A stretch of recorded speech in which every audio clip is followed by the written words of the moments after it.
ચોમાસાને હવે ગણતરીના દિવસો જ બાકી રહ્યા છે, તેમ છતાં ઉપલેટા નગરપાલિકા દ્વારા પ્રી મોન્સૂન કામગીરી શરૂ ન થતા હવે સ્થાનિકોમાં રોષ જોવા મળી રહ્યો છે। આ જે મોજ નદી છે એ અત્યારે પ્રદૂષિત થઈ ગઈ છે, એની અંદર કચરાના ઢગલા પડ્યા છે કે હવે ચોમાસું નજીક આવી રહ્યું છે અને જે સાફ સફાઈ કરવી જોઈએ એ હજી થયેલ નથી। શું છે સમગ્ર માહિતી વિગતે ચર્ચા કરીએ। નમસ્કાર, આપ જોઈ રહ્યા છો ચક્રવાત ન્યૂઝ। હું છું આપની સાથે નિધિ।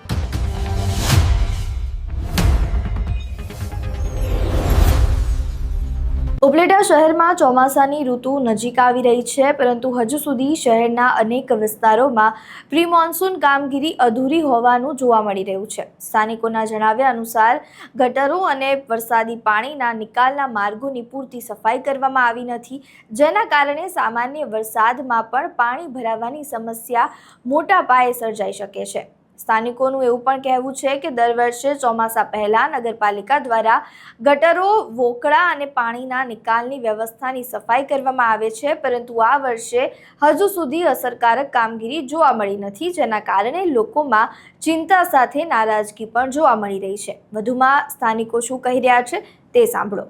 મારું નામ તારાભાઈ બારિયા। તારાભાઈ, આજે જે ઉપલેટા નગરપાલિકા દ્વારા જે પ્રી મોન્સૂનની કામગીરી કરવામાં નથી આવી, શું છે?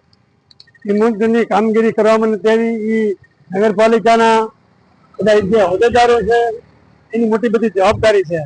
એની અંદર એની કમિટી છે, એની મોટી બધી જવાબદારી છે। અત્યારે જે મોજ નદીના પુલ ઉપર અમે જે હું અત્યારે જોઈ રહ્યો છું, તો જે ગોંડલ બાપુનો જે પુલ વ્યવસ્થિત રીતે બનાવેલો છે એ પુલની અંદર પડખે જાળી બિછાવી દીધી છે, પડખે મોટા મોટા ઝાડવા થઈ ગયા છે, પુલને ભયંકર નુકસાની કરી છે। સરકાર અબજો રૂપિયા ખર્ચે તો હવે પુલ થઈ શકે નથી, ખાલી ઝાડવા કાપવા બાબતથી આ જે મુનસબત છે કે નગરપાલિકાને જે કામગીરી કરવાની જરૂરી છે એ કરતી નથી, અને જે પૈસાનું પેમેન્ટ આવે છે એ ખીચામાં પણ હોમાઈ જાય છે, બધું ખીચામાં લઈ લે છે।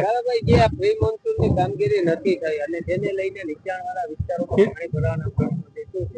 પાણી ભરવાના નીચાના પ્રશ્ન એ છે કે જ્યાં ત્યાં કચરા બધા નાખી દીધા છે, અમુક ઝાડ બધા ગાંડા બાવરના ઝાકરા બધા ઉભા થઈ પડ્યા છે, સફાઈ પૂરી થતી નથી, અને એ હિસાબે પાણી ભરાય છે, અને જે નબળા પાત્રમાં જે વર્ગના જે માણસો છે એનું ઘર નીચાણમાં હોય તો એના ઘરની અંદર આ જે વરસાદને હવે તૈયારીમાં છે, વરસાદ થાય તો આના ઘરની બધી બરબાદી થાય, એટલે માટે અમે એ જે આ લોકોને જે કામગીરી કરવાની છે એ વહેલી તકે જે કામગીરી કરે અને આ બધી સફાઈ વ્યવસ્થિત રીતે થાય એ બાબતનું અમારું મોટું જો નહીં થાય તો એના માટે અમે આગળ વધવા માટે પણ અમારી તૈયારી છે। હું આ ઉપલેટાનો રહેવાસી છું।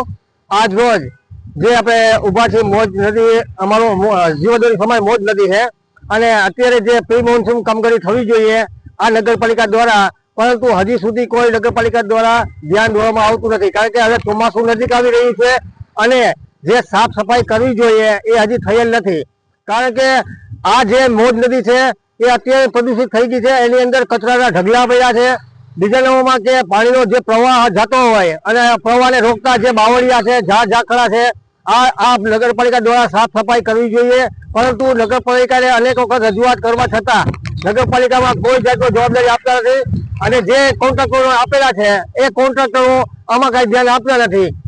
જે આપણે જે નગરપાલિકા જે ઉભા છે તે અમારો મોજ નદીનો પુલ છે એને સાફ સફાઈ કરવાની જરૂર છે, કારણ કે મોટા મોટા ઝાડ થઈ ગયા છે, આ ડેમેજ થઈ ગયો છે પુલ એમ કે છે, પરંતુ થયો નથી। પરંતુ હવે જાજા સમયમાં આ પુલ એમ ફાટી જાય, કારણ કે આના મૂળિયા મોટા હોય ઝાડના, અને આને સાફ સફાઈ કરવી જોઈએ। અને બીજા નંબરમાં ગામના જે રોડ રસ્તાઓ છે એને પણ રિપેર કરો। ચોમાસું ને હવે 10 દિવસ જ બાકી છે, અને તાત્કાલિક જે ગામની અંદર જે પાણીનો નિકાલ થવો જોઈએ એ પણ નથી થયો।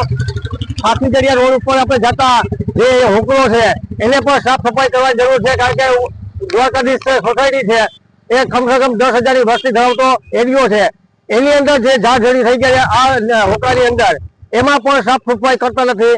તો હવે ચોમાસું નજીક આવી રહ્યું છે અને અમારી દરખાસ્ત એ છે કે અમારા પુલ, અમારા ગટરું અને અમારી ગામની સેવા જે થવી એ કરો, અને અથવા જે અમારી મોજ નદી છે એને તાત્કાલિક ધોરણે બાવળિયા છે એને સાફ સફાઈ કરે, અને જે કચરાના ઢગલા પડ્યા એને દૂર કરે, બસ આવી જ અમારી માંગણી છે. હવે આ મામલે કોંગ્રેસે પણ ભાજપ શાસિત નગરપાલિકા સામે આક્ષેપો કર્યા છે. કોંગ્રેસના આગેવાનોનું કહેવું છે કે ચોમાસા પહેલા જ કામગીરી પૂર્ણ થઈ જવી જોઈએ, તે હજુ સુધી શરૂ પણ નથી થઈ, જેના કારણે વરસાદી સિઝનમાં શહેરના લોકોને મુશ્કેલીઓનો સામનો કરવો પડી શકે છે. કૃષ્ણકાંત ચોટાઈ, રાજકોટ જિલ્લા કોંગ્રેસ ઉપપ્રમુખ.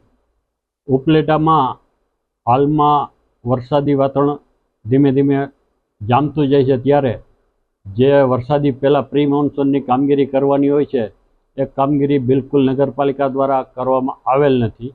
ફક્ત કાગળ ઉપર જ આ કામગીરી દેખાઈ રહી છે. ગ્રાન્ટો પણ આવી ગઈ છે. પ્રી મોન્સૂનની જે દર વર્ષે ગ્રાન્ટો આવે છે એ ગ્રાન્ટો પણ આવી ગઈ છે.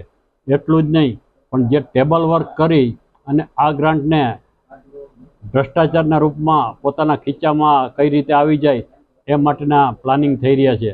વિશ્વાસપાત્ર વર્તુળોમાંથી જાણવા મળ્યા મુજબ પ્રી મોન્સૂન કામગીરી માટે જે જેસીબી ભાડે રાખવામાં આવેલ છે એ 4200 ઉપરાંતની કિંમત 1 કલાકના લેખે ભાડે રાખવામાં આવેલ છે, જ્યારે હકીકતમાં 900 થી 950 રૂપિયામાં ઉપલેટામાં ગમે એવું જેસીબી જોઈએ તો મળી જાય છે, જ્યારે નગરપાલિકાએ 4200 ઉપરાંત પૈસા આપી અને ભાડે રાખ્યું છે.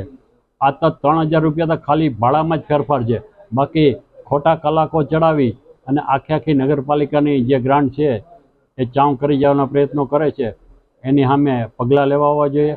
ઉપલેટાની આજુબાજુથી 3 નદીઓ પસાર થાય છે, એને કારણે વોકળા અને બીજી નાના નાના વોકળા ઉપલેટામાં વધારે પ્રમાણમાં છે, અને આ વોકળામાં અસંખ્ય ગંદકી છે અને એમાં કચરો છે. એને તાત્કાલિક સાફ કરવી જરૂરી છે, પણ નગરપાલિકા આ બાબતે કોઈ ધ્યાન દેતી નથી. ત્યારે બીજી તરફ આક્ષેપો અંગે ઉપલેટા નગરપાલિકાના ચીફ ઓફિસરે એવું જણાવ્યું છે કે શહેરમાં રસ્તાઓ પર પડેલા ખાડાઓ પૂરવાની કામગીરી ચાલુ છે.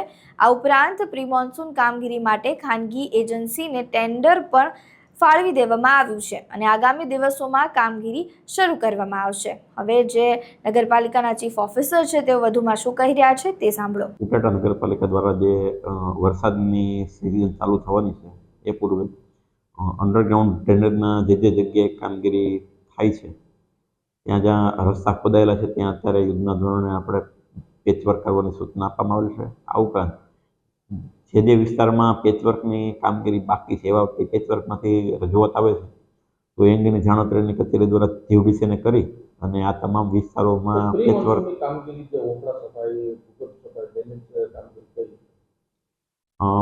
પ્રી મોન્સૂનની કામગીરી માટે એજન્સીના આજ રોજ વર્ક ઓર્ડર આપવામાં આવશે. ત્યારબાદ એજન્સી દ્વારા ઉપલેટા શહેરના જે વિવિધ વોકળા છે એની સાફ સફાઈ કરવામાં આવશે. આ ઉપરાંત સ્ટ્રોમ વોટર ડ્રેનેજમાં જ્યાં જ્યાં કચરો હશે ભરાયેલો ત્યાં પણ એને સાફ કરવાની કામગીરી કરવામાં આવે છે. કોંગ્રેસ એવો આક્ષેપ કરી રહી છે કે ટેન્ડર અપાઈ ગયું છે અને ઊંચા ભાવે ટેન્ડર આપી દેવામાં આવ્યું છે. શું કહેશો, એમાં ભ્રષ્ટાચાર? ના, એવું છે નહીં. ટેન્ડર જે છે નિયમો અનુસારની પ્રક્રિયા પૂર્ણ કરી અને ત્યારબાદ એજન્સીને વર્ક ઓર્ડર આપવામાં આવેલ છે.